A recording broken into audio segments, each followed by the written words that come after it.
Almal van julle baie welkom sê ook vanoggend, ook die wat ingeskakel is, ook vanoggend op ons uitsending. Mag die Here ook vandag deur sy woord op hierdie pragtige opstanding Sondag ons ook werklik aanspreek. Kom ons word stil voor hom. Dierbare Vader, 'n mens wil dit vanoggend net uitskree. Die graf is leeg. Die oorwinning is behaal. En daarom kan ons nie anders as om voor U te buig en U naam groot te maak en U te eer en U te aanbid. Saam met die psalm digter kan sing, juig al wat leef, juig voor die Heer, dien God met blydskap, gee hom eer. Want Here, U is die lewe. En by U is daar lewe. En daarom loof ons U in Jesus se naam. Amen. Liefdes, ek groet julle genade, barmhartigheid en vrede vir julle van God onze Vader en deur Jesus Christus, deur die kragtige werking van die Heilige Gees. Kom ons staan en dan aanbid ons die Here verder, ook met aanbidding.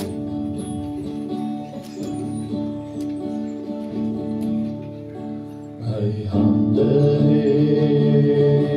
ek kom na U, ek loof U naam en buig voor U, want U is hier, U koning van my hart. My hande ek kom na U, ek loof U naam en buig voor U, want U is hier, U koning van my hart. Ek dien geen vreemde gode nie, en ek swis nie belare nie, as dat U in my hart regeer, daar is geen plek vir ander nie. Voor U, o Heer, lê ek nou my lewe neer. Voor U, o Heer, lê ek nou my lewe neer.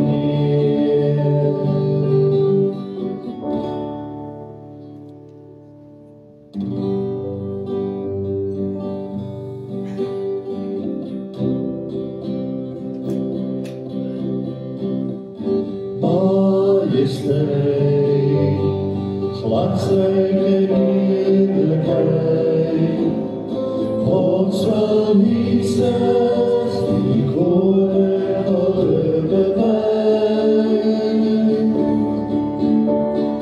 Majesteit, hemelse heerlijkheid, van waar ons woont tot by sy troon, wil ons omprys. Kom ons loof, kom ons besing die naam van Jesus.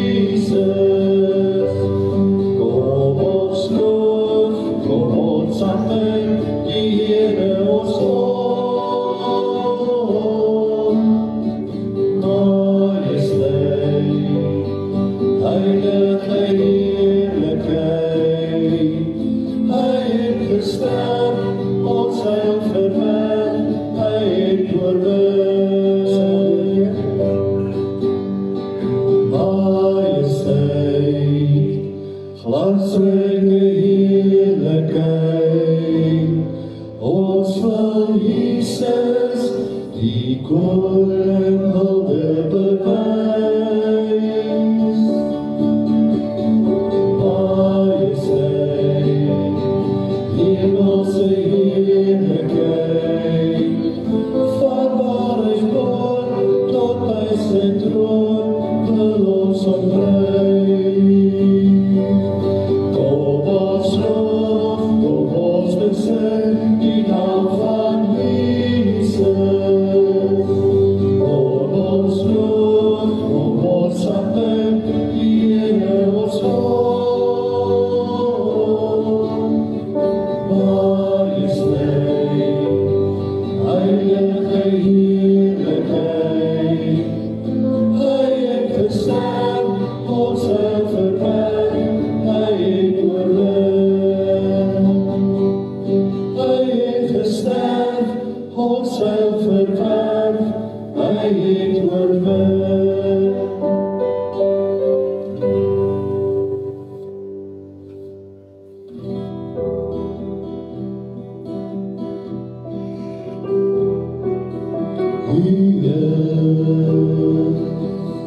Die almachtige Skepper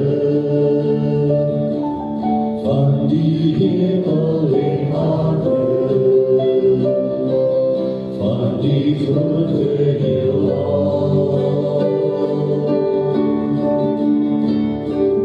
Die Heer is verhewe bo almal, daar is niemand soos U nie. U is die enigste God,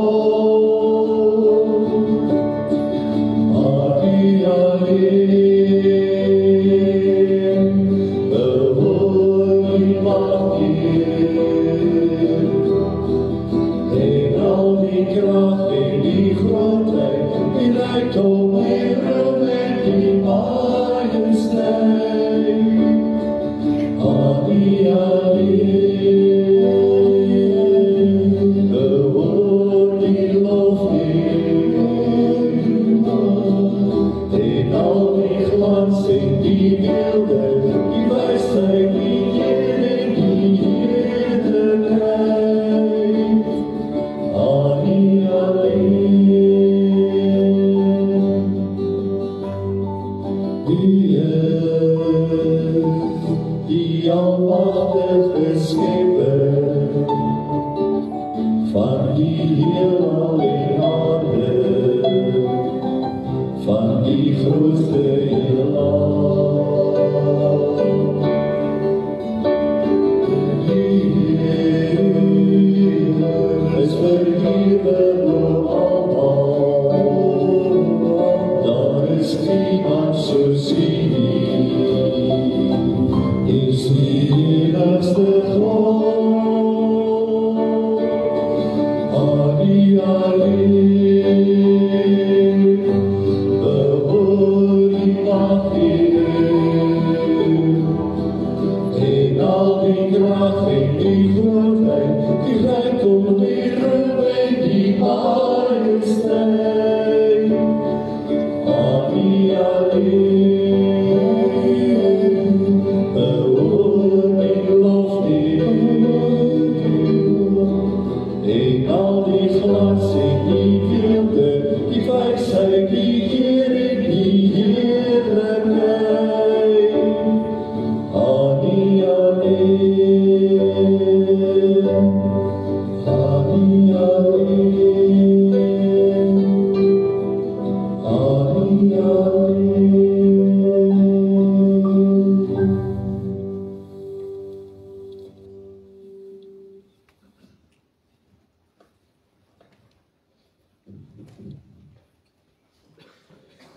Kom ons gee net so 'n paar oomblikke van stil gebed, waarin ons ook kan aansluit by hierdie ongelooflike aanbidding vanoggend.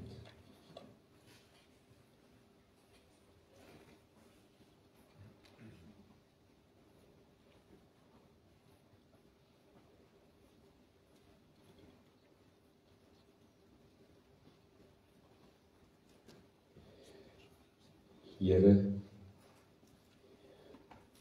ons wil vanoggend saam met die kerk van alle eeue.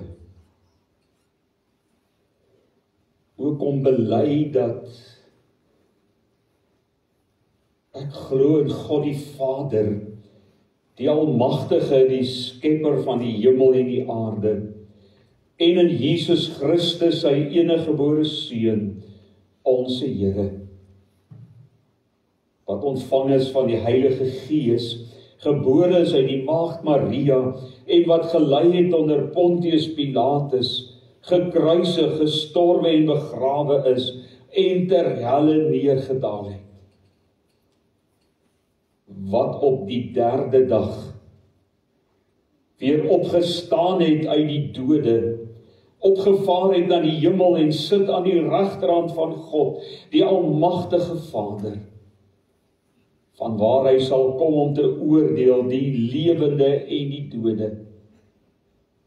Ek glo in die Heilige Gees.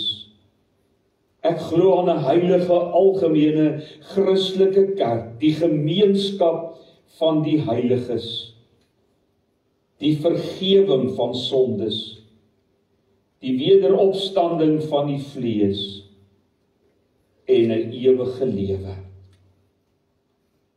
Dankie Here, dat ons ook met hierdie geloofsbelydenis kan weet dat U dieselfde God is, wat alles geskep het,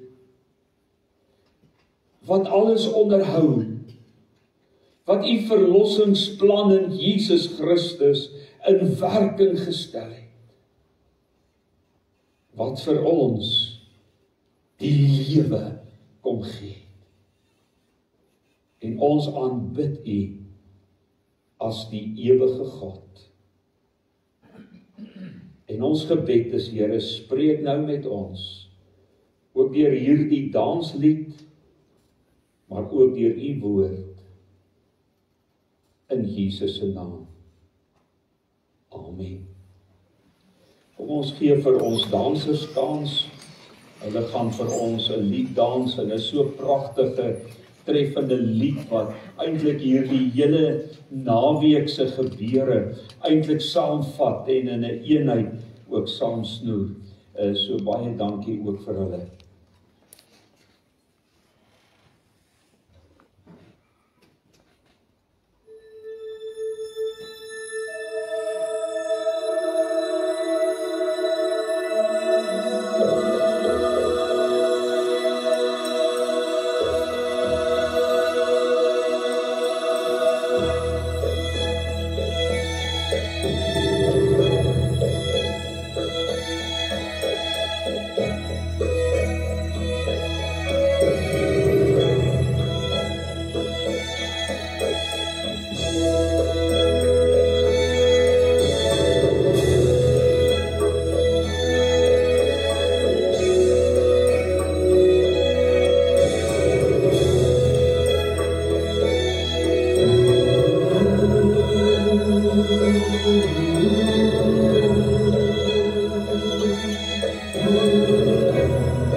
Take this time.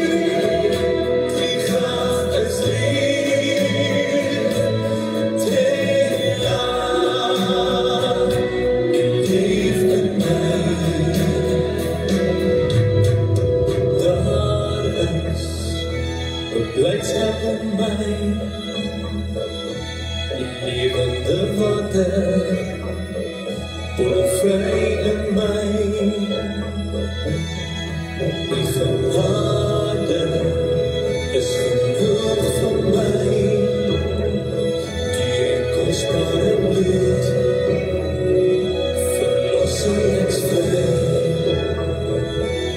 Dit is daar, dit is voldaan, aan die toch gestaan. Dit is daar, die graf is leeg, te laat, en leef met my.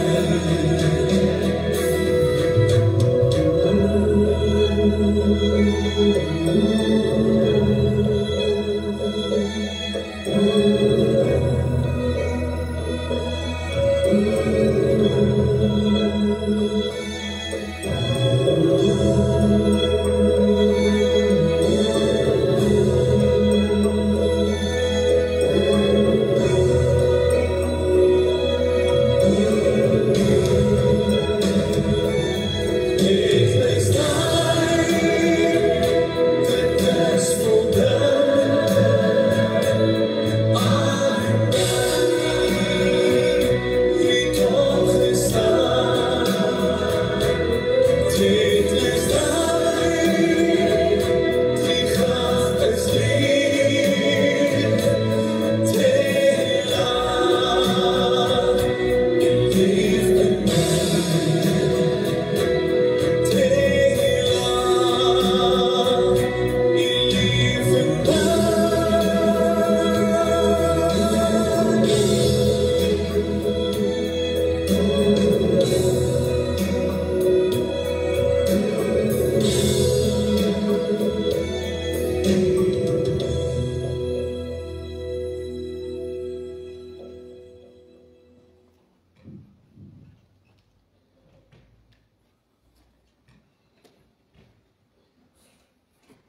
Tetelestai, wat beteken dit is volbring, of die prys is volop betaal. Want vanoggend, op hierdie opstanding Sondag, dan is dit juis die voltooiing van dit wat Jesus kom doen het. As alles stilgestaan het, by daardie goeie Vrydag, en Jesus se dood, en sy begrafnis, en alles het daar gestop, sou die prys nie volledig gewees het. Dis juis vandag wat daardie prys volledig maak. En wat die doel waarvoor Jesus gekom het, ook vir ons onderstreep, om vir ons die lewe te gee. Ons skriflesing vanoggend is in Johannes 20, daar vanaf vers 1. Johannes 20 vanaf vers 1. Voordat ons gaan lees, wil ek dalk net so ietsie met julle deel.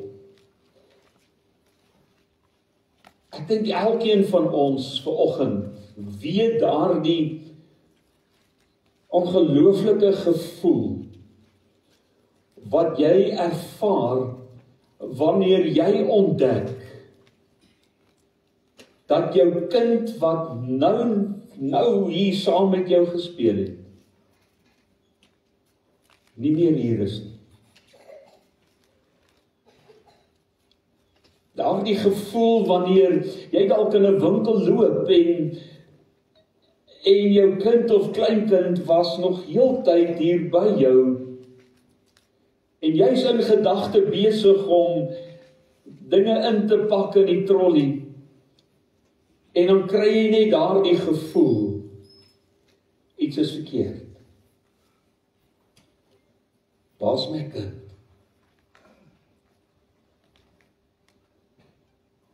Wie dalk al daai woorde oor die interkom gehoor? Mevrou so en so, jou kind is hier by die kantoor, jy kan hom kom haal. Daai blydskap van die doodsheid, daai besef, waar's my kind? Tot daardie besef van die goeie nuus wanneer hulle jou naam roep en sê, jou kind is hier. Of jy buite die huis kom en sien, maar daar staan jou kind. Speel dood onskuldig onder 'n boom. Daai verligting. Ietsie hiervan. Dink ek hier deur Maria se hart en sy kop gegaan. My seun. Ek het self was by toe hulle hom in die graf gesit het. Wie kon so wreed wees om sy liggaam te steel? Kom ons gaan lees daar hoofstuk 20 daarvan af vers 1. Die Sondagmôre vroeg, toe dit nog donker was, kom Maria Magdalena by die graf en sien dat die klip van die graf af weggerol is. Sy hardloop toe en gaan na Simon Petrus en na die ander disipel toe, vir wie Jesus baie lief was, wat natuurlik Johannes was, en sê vir hulle het die Here uit die graf weggevat, en ons weet nie waar hulle hom nou begrawe het nie. Petrus en die ander disipel het toe uitgekom en na die graf toe gegaan. Die twee het saam begin hardloop. Maar die ander disipel Johannes het vinniger as Petrus gehardloop en eerste by die graf gekom. Toe hy vooroor buig, sien hy die doeke lê, maar hy het nie ingegaan nie. Na hom het Simon Petrus ook daar aangekom en hy het in die graf ingegaan. Hy sien toe die doeke daar lê, ook die doek wat om Jesus se kop was. Die doek het nie by die ander doeke gelê nie, maar was eenkant afsonderlik opgerol. Daarna het die ander disipel wat eerste by die graf gekom het, ook ingegaan en hy het dit ook gesien en geglo. Hulle het nog nie die skrif verstaan dat Jesus uit die dood moet opstaan. Daarna het die disipels weer huis toe gegaan. Maar Maria het buite die graf bly staan en huil. Terwyl sy huil, het sy vooroor gebuk om in die graf in te kyk. Toe sien sy die twee engele met wit klere aan daar sit, waar die liggaam van Jesus gelê het. Een waar die kop en een waar die voete was. Hulle vra toe vir haar, mevrou, waarom huil jy? Sy antwoord hulle, omdat hulle my Here weggevat het, en ek nie weet waar hulle hom nou begrawe het nie. Nadat sy dit gesê het sy omgedraai en vir Jesus daar sien staan. Maar sy het nie geweet dat dit hy is nie. Jesus vra haar toe, mevrou, waarom huil jy? Mevrou, waarom huil jy? Vir wie soek jy? Sy het gedink dis die tuinopsigter, en sy het vir hom gesê, meneer, as u hom weggevat het, sê vir my waar u hom begrawe het, en ek sal hom daar gaan haal. Jesus het vir haar gesê, Maria. Sy draai na hom toe en sê in Hebreëus vir hom, Rabboni. Dit beteken leermeester. Jesus sê toe vir haar, moet my nie vashou nie, want ek het nog nie na die Vader toe opgevaar nie, maar gaan na my broers toe en sê vir hulle, ek vaar op na my Vader toe, wat ook julle Vader is, na my God, wat ook julle God is. Maria Magdalena het toe vir die disippels gaan sê, ek het die Here gesien. En sy het ook vertel wat hy vir haar gesê het. Tot sover ons skriflesing. Kan u net indink, toe Maria by daardie graf kom, dit was nog donker gewees. Vanoggend toe ons ook vroeg hierso kom by die kerk en alles is so donker en jy hoop maar daar die son gaan deurbreek sodat daar lig is ook vir die biduur. Maar dit moet ons beleef het, dis wat Maria beleef het toe sy daar die Sondagmôre daar gekom het, donker, bang. Haar hart was swaar. Haar hoop is gebreek. Sy het so gehoop dat Jesus sou leef. Alles het gelyk asof alles tot 'n tragiese einde sou kom. Asof daardie gebeure daar aan die kruis die laaste is wat in haar kop ingeprent is, 'n tragiese gebeure waar mense, sy disippels en sy volgelinge, daar om die kruis gestaan en gehuil het en later agteraan geloop het toe hulle sy liggaam in die graf gaan sit het. Maar stelselmatig het daar die duisternis begin plek maak vir die lig, vir 'n nuwe begin, vir hoop. Ek wil graag vanoggend by 3 dinge stil staan, wat hierdie opstanding ook vir jou en vir my beteken vandag. Ja, 2000 jaar na Jesus, en as die Here nie gou gaan kom nie, nog die volgende 2000 jaar, wat hierdie opstanding vir ons as gelowiges van die begin af tot vandag te bring. Die eerste belangrike, die opstanding bring nuwe hoop. Onthou, daardie duisternis, daardie hooploosheid, daardie gevoel van, dis verby. En skielik is daar weer hoop. Johannes en Petrus moes daardie angs in haar stem gehoor het, toe sy gesê het, hulle het die Here uit die graf weggeneem. Sy het nie verstaan waaroor dit gaan, en sy het nog nie die volle prentjie verstaan nie, maar hulle kon agterkom, daardie hartseer, daardie pyn wat sy beleef het. Maar toe Johannes en Petrus by daardie graf kom, toe sien hulle 'n baie belangrike ding. Hulle het ingekyk en hulle het gesien dat die doeke netjies opgevou was.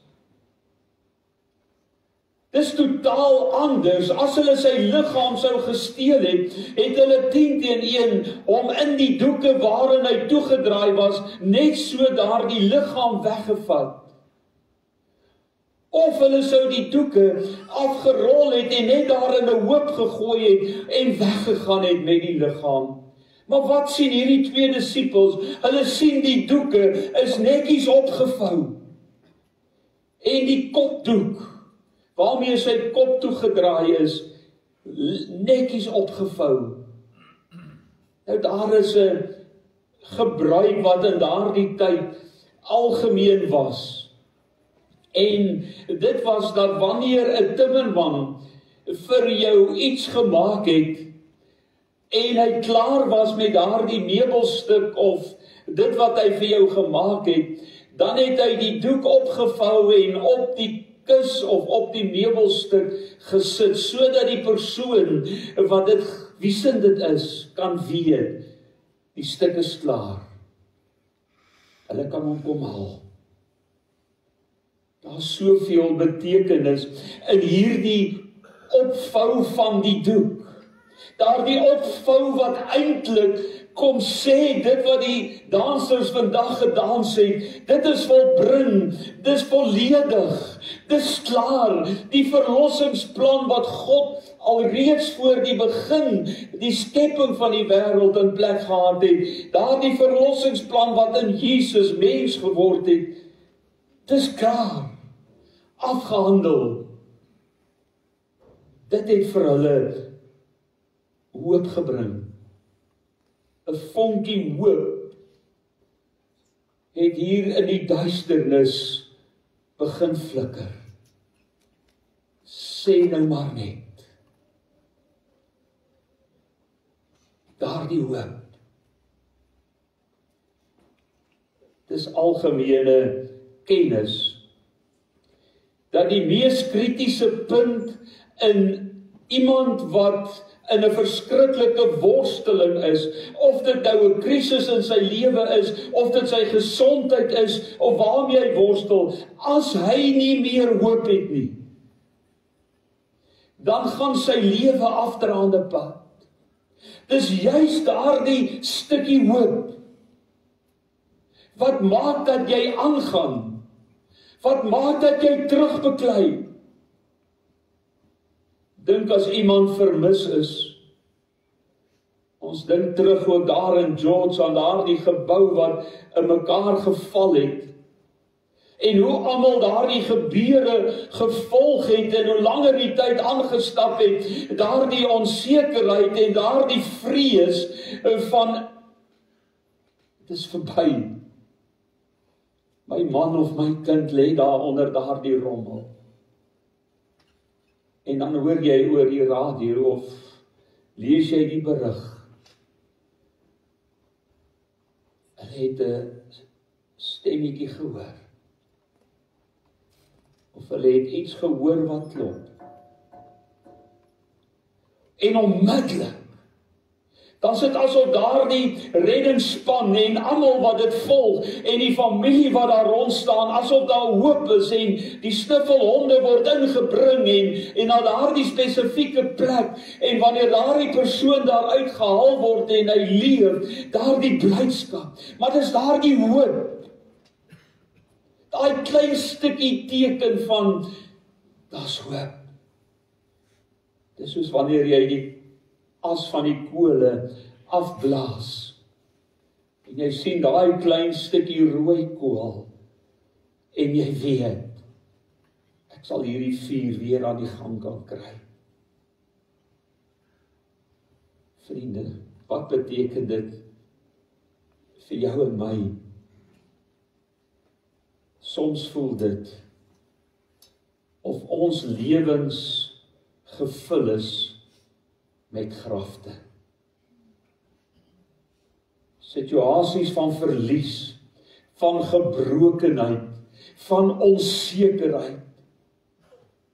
Situasies waarin jy voel, daar's nie meer hoop nie, dat my laaste hoop is weg. Dalk beleef jy op hierdie stadium dit ook in jou eie lewe, of onthou dit in die toekoms, as jy ooit by daardie punt gaan kom, waar jy gaan voel, maar ek sien net duisternis, ek sien net donkerte, ek sien net 'n graf voor my. Dan wil opstanding, dan wil die leë graf van Jesus sê, God is aan die werk, selfs in die donkerste tye. Soms as 'n mens dink, selfs as 'n mens dink, dis verby. Selfs as 'n mens voel, daar is geen hoop meer nie. Dan kan ons weet vandag, God is aan die werk. Daar in die graf van daardie Vrydagmiddag, tot en met daardie Sondagoggend met die opstanding, waar daar almal in doodsmarte was, oor hy wat dood is, was God aan die werk. En lees ons dat Paulus later sê in Filippense 3:10, al wat ek wens is om die opstandingskrag van Christus te ervaar. As jy dalk staan by 'n graf en by 'n duisternis en iets wat jy nie weet hoe jy dit gaan maak nie, dan kom sê Jesus vandag vir jou, God is aan die werk, ook in jou duisternis. Ook as jy voel, daar's nie meer hoop nie. Hy wil vandag vir jou sê, moenie ophou hoop. Hy wil vandag vir jou sê, hou net vas. Want wanneer dit vir ons op die donkerste is uitkoms op sy naaste. Wanneer ons by daai punt kom en sê, ek weet nie hoe ek dit gaan maak, dis verby, dis klaar, soos wat Maria 10-1 met 'n hartseer hart na daardie graf toe gestap het, om net vir oulaas om weer te gaan balsem. Dis verby. Dan ontdek sy, nee, niks is verby, voor God nie sê, dis verby. Die tweede, wat die opstanding vir ons bring, die opstanding bring 'n nuwe lewe, 'n nuwe verhouding. Ons lees daar, Maria bly alleen agter by die graf, huilend, verward, haar hart is gebreek en stikkend. Sy kyk weer in die graf in, en sy sien die engele daar sit. En dan draai sy om, en sy sien vir Jesus. Maar sy herken hom nie. Totdat Jesus met haar praat, toe hy vir haar op haar naam noem en sê, Maria. Toe besef sy, Jesus leef. Dit wat sy gedink het, dat dit verby is nie meer verby nie. Hy leef, hy het opgestaan, hy het waarlik opgestaan. Die Here roep haar by die naam, en sy weet, dit is hy. Daai manier waarop hy dit sê, maar dan sê hy vir haar 'n belangrike ding, moet my nie vashou nie, want ek het nog nie na die Vader toe opgegaan nie. Hy sê eintlik, ek is besig nog om alles nuut te maak. Ja, selfs ons verhouding met hom word nuut gemaak, is anders. Maria, dis nie meer daardie ou liggaam, fisiese liggaam, wat gebroke en stukkend geslaan is en aan die kruis vasgespijker is, wat uitmekaar uitgeslaan is. Dis nou 'n nuwe liggaam, 'n verheerlikte liggaam, en ek is besig om alles nuut te maak. Kyk, sê daardie lied, ek maak alles nuut, sê God. Ook die verhouding, nog steeds daardie intiem persoonlike verhouding, maar 'n ander verhouding, 'n nuwe verhouding. Later weet ons ook van die hemelvaart, waar hy opgevaar het na die hemel, en dan sê hy 'n belangrike ding daar in Johannes, ek moet na my Vader toe gaan. Hoekom? Want daarin by my Vader is daar baie woonplek, en ek moet gaan om vir julle te gaan plek voorberei. En hy sê verder, ek gaan daar intree as julle advokaat. 'n nuwe verhouding, 'n lewendige verhouding, nou nie meer 'n aardse verhouding, terwyl Jesus hier op aarde was en vir 3 jaar saam met sy disippels geleef het, nie meer die verhouding wat sy moeder met hom gehad het as 'n ma met haar kind, nee, 'n nuwe verhouding, 'n lewende verhouding, intiem, persoonlik, in hom gebonde. Wie in my bly en ek in hom, dra baie vrug. En dis daai verhouding. Dis nie meer net Jesus wat saam met hulle geleef het nie, nee, dis Jesus wat deur die Heilige Gees ook in hulle kom woon. Vriende, Jesus wil vandag ook vir jou op jou naam kom roep. Hy kom sê ook vandag vir jou, Piet of Koos of Sannie,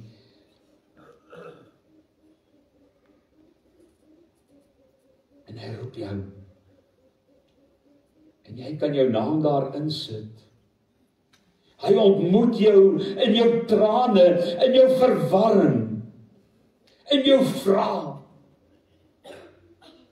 Hy kom jou tegemoet en hy roep jou daar waar jy is. Daardie verlore seun waar hy daar agter die varke sit en begeer om van daar die pele te eet, dan ontmoet God hom daar agter die varke en hy onthou en hy besef, maar by my pa was dit beter. Jesus ontmoet ons daar in ons trane, in ons stikkendheid, in ons gebrokenheid, in ons verlorenheid. En hy roep jou nader. Maria, meester, in Grieks Rabboni, sê van die vertalings. Dis waar God jou ook vandag wil kom ontmoet. In jou eie omstandighede. En hy wil vandag vir jou nuwe hoop bring. Maak die saak wat jou omstandighede is. Maak die saak waar jy rondgeloop het. Ons het donderdag aand daardie pragtige lied gesing, leeg net met my sondesak. Hou ek u verdienste vas. Stikkend, gebroke, verlore. Jesus roep jou vandag op jou naam. Hy sê vandag, Maria, wil jy nie hom ook soos 'n Maria vandag herken? Here, my Here. Ek het gedink, jy het al lankal van my vergeet. Ek het gedink, u hoor nie meer my gebede nie. Here, ek het gedink, daardie uitkoms, waarvoor ek so lank gehoop en gebid het, gaan nooit gebeur nie. En dan Jesus se woorde, maar ek is hier. Ek hoor jou. Opstanding Sondag bring hoop, bring 'n nuwe lewe. Opstanding Sondag bring 'n nuwe verhouding waarin ons as kerk met hom staan. Maar die derde, die opstanding gee ook nuwe lewe, 'n nuwe sending. 'n nuwe sending. Maria word die eerste getuie. Maria word die eerste een om te gaan verkondig, gaan sê vir die mense, ek vaar op na my Vader en julle Vader, my God en julle God. En in hierdie gedeelte is die eerste keer dat Jesus ook die Vader, julle Vader noem, en dat hy God noem, julle God.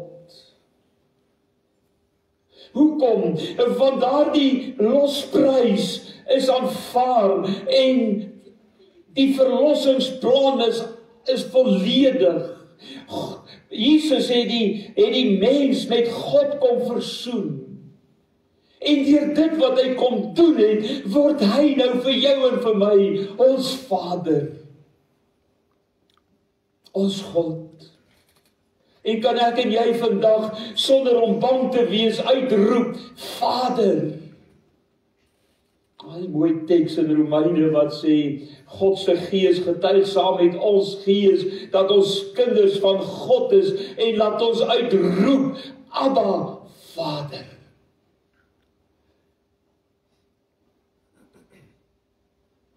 Maar hy stuur ons ook, ons wat ingesluit word in sy familie. Maria het dadelik gegaan en gesê, ek het die Here gesien. 'n Nuwe sending, 'n nuwe opdrag. Ons lees in Matteus, waar Jesus sy disippels voor die hemelvaart uitstuur, gaan dan na alle volke, tale en nasies en gaan verkondig hierdie lewe, hierdie nuwe lewe aan die mense. En dan is dit as ware, wanneer Maria hier kom staan en sê, ek het die Here gesien, dat dit vir haar deurbreek. Want nou word hy vir haar die Here van haar lewe, die leermeester.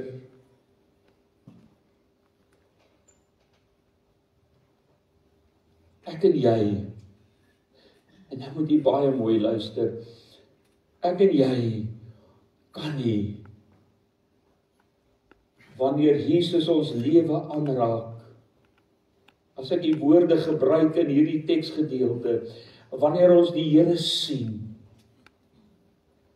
en ons lewe aan hom oorgee, kan ek en jy nie meer stil bly nie. Dis wat Petrus, wat hom verloon het, op Pinksterdag kom sê, ek kan nie meer stil bly oor hierdie Jesus.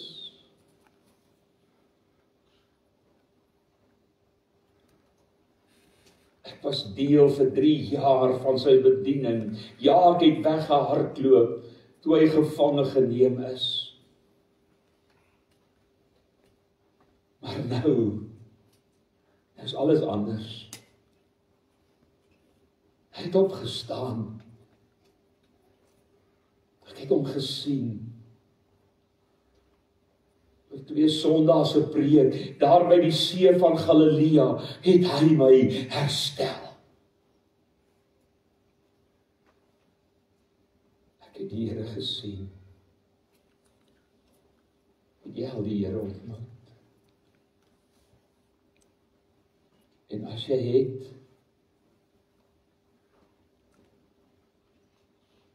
vertel jy vir ander daarvan.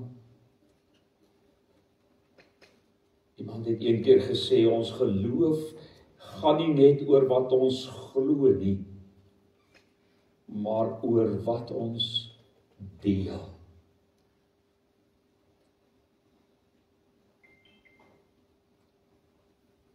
En die mense, sê Jesus vir sy disippels, sal aan julle vrugte sien, aan julle lewe sien, dat julle my kinders is.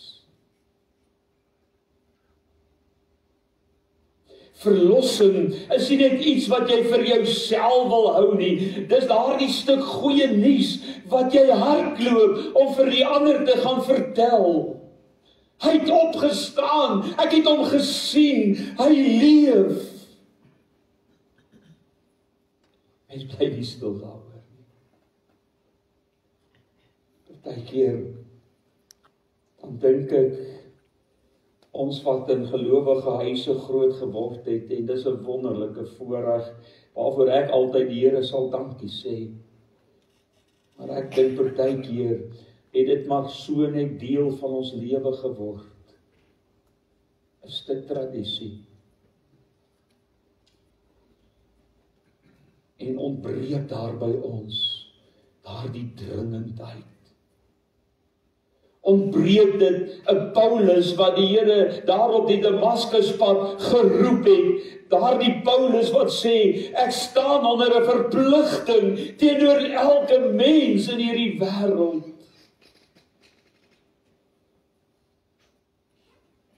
of ek lewe en of ek sterwe. As ek sterf is ek by hom, maar as ek lewe, dan kan ek nie anders as om net te verkondig en mense van Jesus te vertel nie. Ek en jy is geroep om 'n draer van hoop te wees. 'n Draer van hoop in die stikkendheid en die gebrokenheid van hierdie wêreld.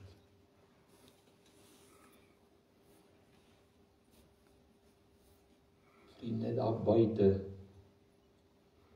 daar buite is daar 'n stikkende wêreld. En dit word al hoe erger. Mense gaan verlore. Mense worstel met dit wat gebeur in hulle lewens. Mense voel hulle kan nie meer aangaan. En ek en jy het die opstandingsboodskap. Ek en jy het die hoop in ons. Die hoop wat Jesus se kruisdood en sy opstanding vir ons kom gee het. Ons het die hoop en ons moet dit gaan vertel. Ons staan in 'n nuwe verhouding met hom. Nou word hy ons Here en ons leermeester in 10 persoonlike verhouding. Nou is hy nie hier op aarde saam soos wat hy fisies op aarde was nie, maar deur sy gees in ons en dis 'n intieme persoonlike verhouding. United with him. Ons het 'n nuwe sending. Ons kan nie van opstanding Sondag wegstaan en stil bly nie.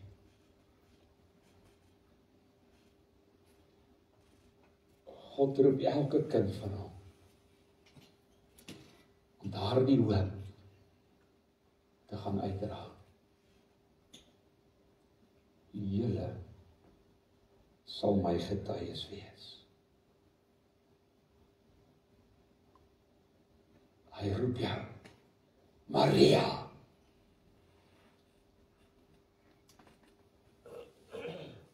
Hy stuur jou. Ek het die Here gesien.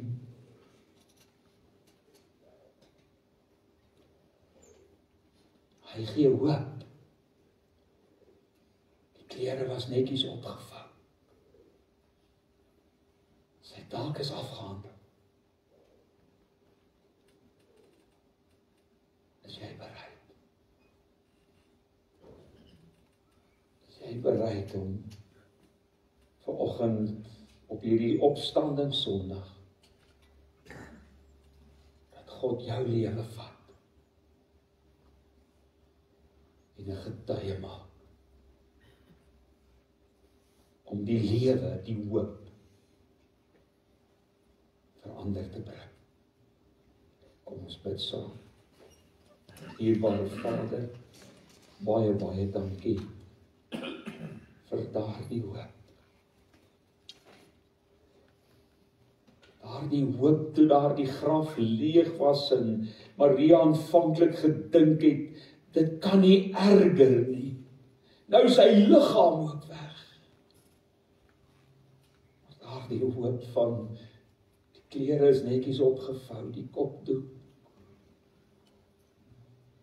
die werk, die opdrag op aarde is voltooi. Dankie. Dankie vir 'n leë graf. Dankie vir 'n nuwe verhouding met U. 'n 10 persoonlike verhouding. Ou Paulus wat sê, al wat ek wens is om Christus te ken in 10 persoonlik. Dankie vir 'n opdrag. Gaan vertel. Gaan vertel vir die mense. Gaan bring hoop. Gaan bring lewe. Moenie selfsugtig dit net vir jouself hou nie. Here, U stuur ons. En ons kan maar net vandag kom sê, Here, hier is ek. Stuur my. Amen. Kom ons sluit af met ons laaste lied.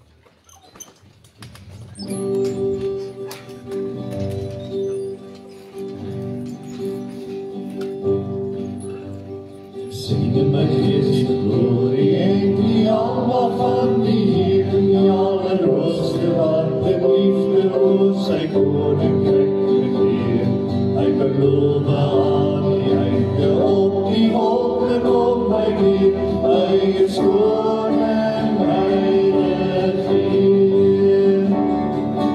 Loof op prys om Halleluja,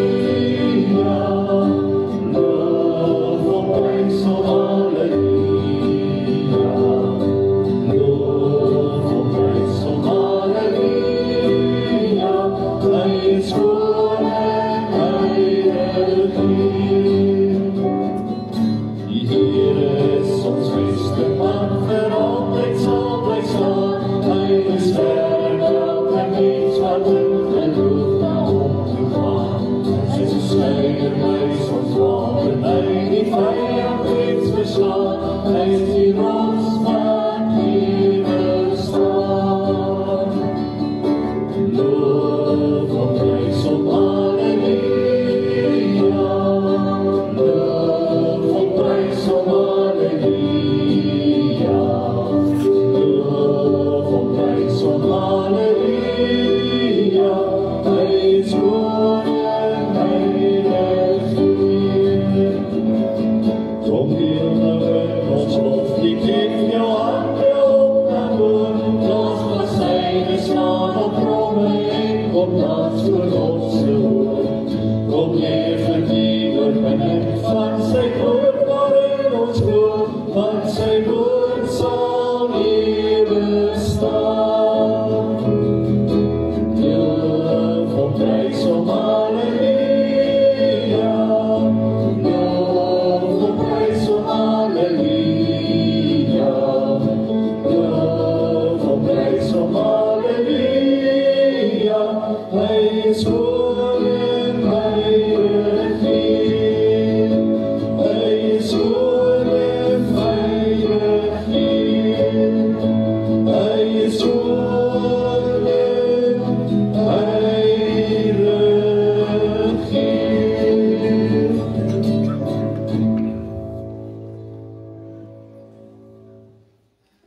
God se genade wat hy aan ons bewys het deur sy seun se dood en opstanding. God se liefde wat ons elke dag ontvou, wat ons ook die woorde kan sê, Here Vader, ons Vader. En die volheid van die Heilige Gees wat in ons woon, bly met ons en gee ons die krag om vir die wêreld te gaan sê, ek het Jesus gesien. Daar's hoop, daar's lewe.